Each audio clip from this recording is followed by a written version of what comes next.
Saudações, pessoal, tudo bem? Estamos de volta e hoje falaremos de um caso muito interessante acontecido na Argentina no ano de 1972 em Três Arroios. Bora lá?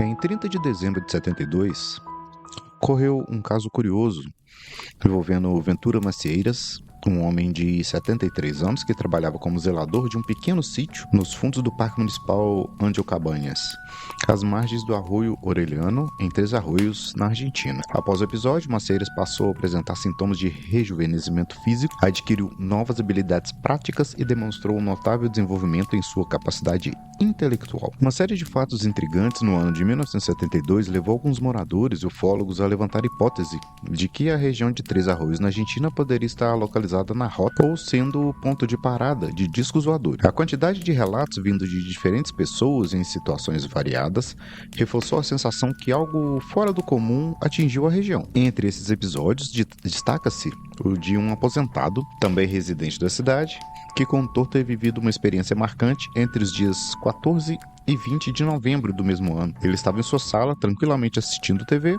quando o aparelho começou a falhar de forma insistente. Ele tentou ajustá-lo, mas não teve resultado. Ao retornar à sua cadeira, deparou-se com uma cena que deixou atônito. Havia alguém sentado em outro ponto da sua sala. A figura, ao perceber a sua reação de espanto, levantou-se, sem emitir uma única palavra. Estendeu-lhe a mão num gesto amigável. O senhor, identificado apenas pelo sobrenome Ray, descreveu o visitante como um ser alto, extremamente magro, de olhos alongados e aparência incomum. Ele usava um macacão de tom azul esverdeado brilhante e com um aspecto metálico, que cobria até a cabeça. Do seu cinto pendia um objeto que parecia um transmissor. Ao acionar o dispositivo, uma luz amarela se acendeu, intensificando ainda mais o clima de mistério no momento. O senhor com o nome de Ray, que só quis se identificar como Ray, se sentiu um pouco mais confiante e dirigiu-se até a cozinha, onde tomou um copo d'água. Num gesto de cortesia, ofereceu bebida ao estranho, que permaneceu imóvel, apenas observando atentamente. Curiosamente, durante todo esse tempo, a entidade mostrou bastante interessada no funcionamento da televisão. O aposentado, no entanto, voltou a se sentir desconfortável e inquieto quando subitamente a figura fantasmagórica desapareceu diante de seus olhos. O episódio por si só já seria extraordinário, mas o que aconteceu em seguida foi ainda mais surpreendente. O Ray, que até aquele dia caminhava com dificuldade, passou a locomover-se normalmente e relatou uma melhora notável em sua saúde. Na mesma época, outro relato reforçou a atmosfera de mistério sobre Três Arroios.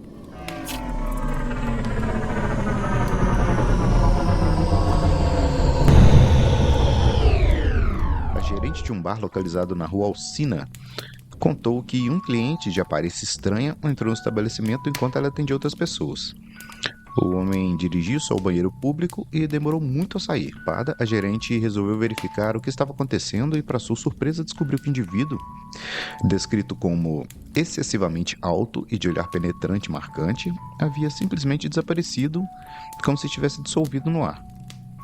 É nesse contexto, repleto de acontecimentos insólitos e testemunhos inusitados, que se insere o caso de Venturas Macieiras.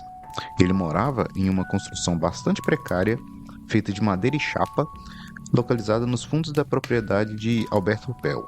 Ventura Macieiras, dessa vez, pôde observar um objeto voador metálico quase diretamente sobre a sua cabeça, e esse objeto permanecia suspenso, imóvel, emitindo algumas faíscas por meio de tubos que se projetavam da sua parte inferior. Ao redor, um enorme anel luminoso girava incessantemente, dando um ar quase que hipnótico, como se aquelas luzes estivessem criando um efeito hipnótico. É uma teoria, inclusive, Carlos Alberto Machado já atona em outros momentos. O dispositivo apresentava uma tonalidade laranja avermelhada na parte superior, destacava-se uma cabine arredondada equipada com janelas que pareciam insinuar a presença de um interior habitado. Abre aspas. No dia 30 de dezembro de 72, eu estava perto da fogueira, era por volta de 22h30, eu estava com vontade de dormir. Estava tomando mate e ouvindo rádio em frente à fazenda, a uns 20 metros do riacho, sob os eucaliptos, quando de repente o rádio começou a apresentar problemas. Tentando imaginar o que havia de errado, sacudiu o rádio e nada. Então decidiu desligar o rádio, quando de repente olha para o céu e ele avista alguma coisa com um formato de chapéu, né? Foi a coisa que ele conseguiu relacionar mais próximo de algo que ele conhecia, que descendeu e parou próximo do local onde ele estava. Segundo ele lançava clarões muito intensos, como se fosse uma festa. E no meio daquele brilho, algo enorme e muito nítido, e acima da sua cabeça, como se estivesse tocando ali o topo dos eucaliptos, que teriam, segundo os estimativos dele, 15 metros de altura, o objeto pairou, que tinha cerca de 20 metros de diâmetro, com grandes janelas. Segundo Ventura Macieiras, o objeto permaneceu suspenso naquele local acima de sua cabeça e tinha um zumbido bem suave, como se fosse um enxame de abelhas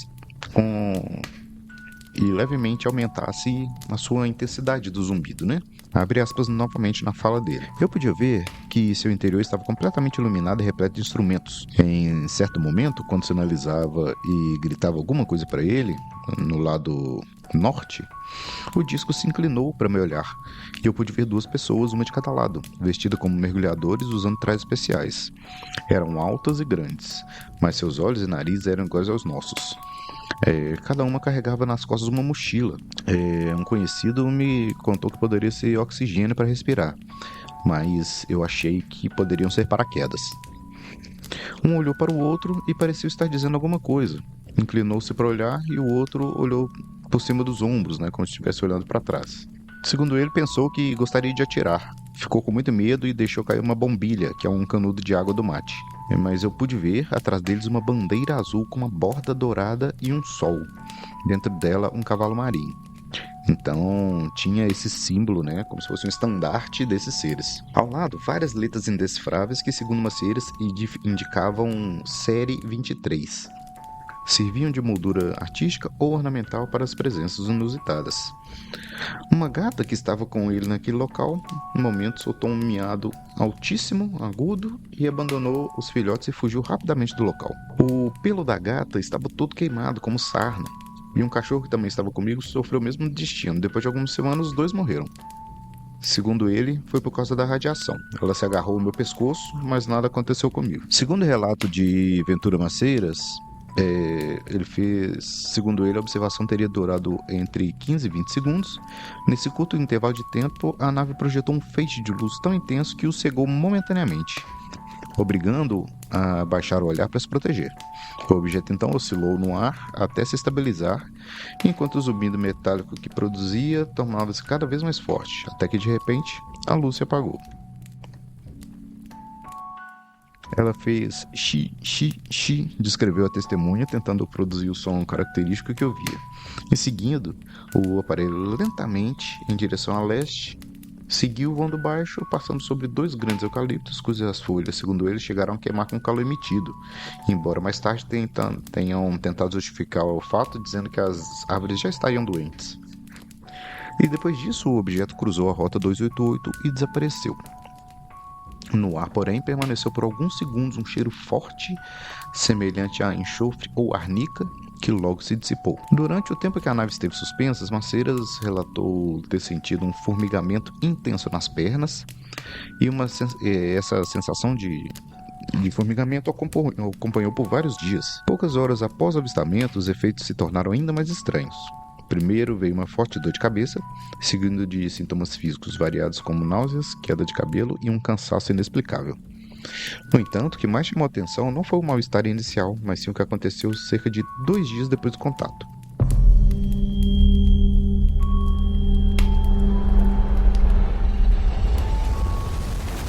Você está ouvindo Projeto Contato Podcast.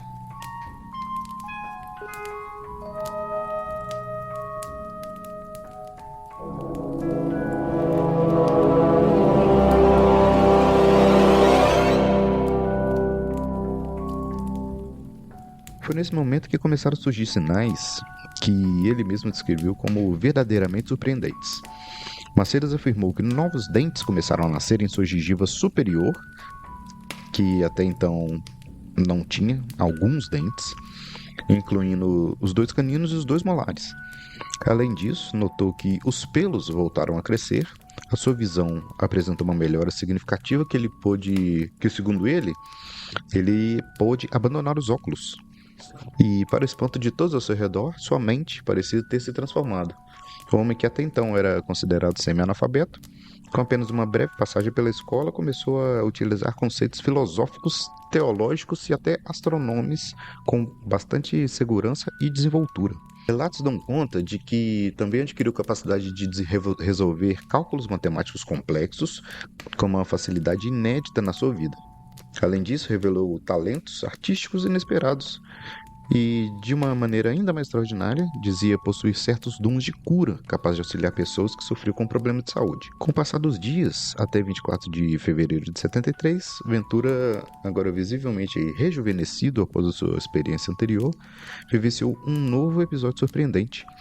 Estava em casa quando percebeu a inquietação da sua cadela, que de repente disparou em direção ao portão de entrada da vila de Ruppel, latindo e correndo a toda velocidade. Intrigado com o comportamento do animal, o idoso decidiu segui-lo e logo descobriu a razão da agitação. Diante dele encontrava-se uma figura incomum, um indivíduo alto, de cabelos ondulados e olhos puxados, trajando um macacão ajustado. Preso ao seu cinto, carregava uma pequena caixa com botões que parecia ser algum tipo de dispositivo tecnológico. Com naturalidade, o visitante apresentou-se como um dos tripulantes do disco voador avistado anteriormente e, segundo ele, se chamava Arnoio e afirmou ver de um planeta chamado Prúnio, supostamente localizado dentro da Via Láctea. Maceiras relatou que os dois tiveram uma longa e detalhada conversa na qual se falou sobre diversos assuntos. Explicou o funcionamento da propulsão e da velocidade da sua nave. Descreveu aspectos de seu planeta natal, comentou sobre a religião, costumes de seu povo e até questões filosóficas. O diálogo, segundo Maceiras, foi sereno como se tratasse de conhecidos trocando experiências. Ao final do encontro, Arnoio fez um pedido direto que Maceiras não tentasse segui-lo. Em seguida, deu alguns passos e apertou um dos botões da pequena caixa presa ao seu cinto. Nesse instante, seu corpo começou a desaparecer gradualmente dos pés para cima, até sumir por completo. E em questão de segundos, o zelador ficou atônito ali e o ser já teria desaparecido. O episódio se torna ainda mais curioso quando a gente considera que o que havia acontecido na véspera, sexta-feira, dia 23 de fevereiro. Naquele dia, um entusiasta do tema UFO, com o nome de Prota Trancoso, visitou o local acompanhado de uma mulher que se apresentou como vidente. Durante a sessão realizada ali, a vidente declarou ter percebido a presença de um ser extraterrestre e anunciou que Ventura Maceiras seria visitado por ele no dia seguinte.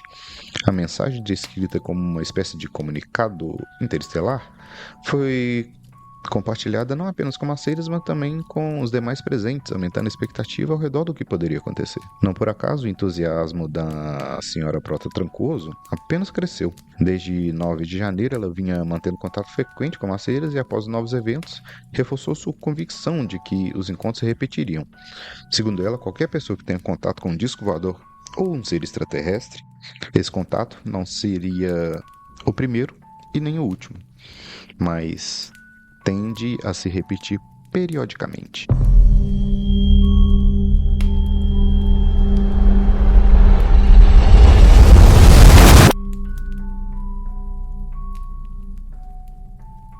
Então, galera, esse foi o caso em Três Arroios, na Argentina, um caso bem legal, né?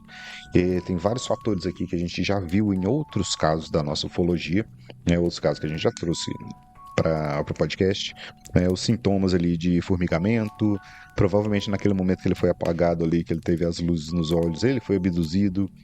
Isso explicaria a sua qualidade de saúde mediante a morte dos animais, Então, provavelmente todos os três foram contaminados por radiação, ele, o gato e o cão.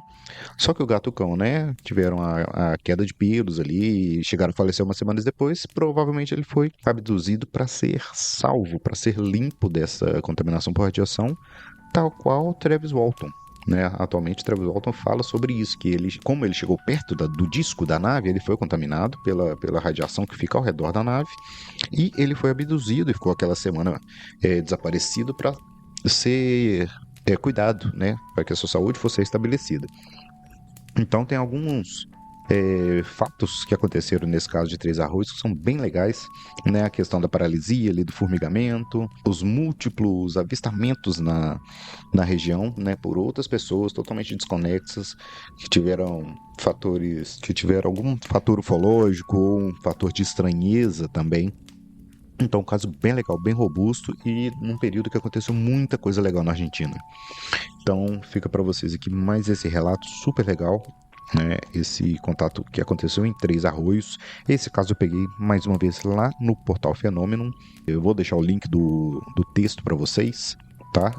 Então, não esqueçam de visitar o site, deixar salvo nos seus favoritos, para que, assim como eu e outros pesquisadores também, se tiver algum caso interessante, você possa ir lá e pesquisar pessoalmente, beleza?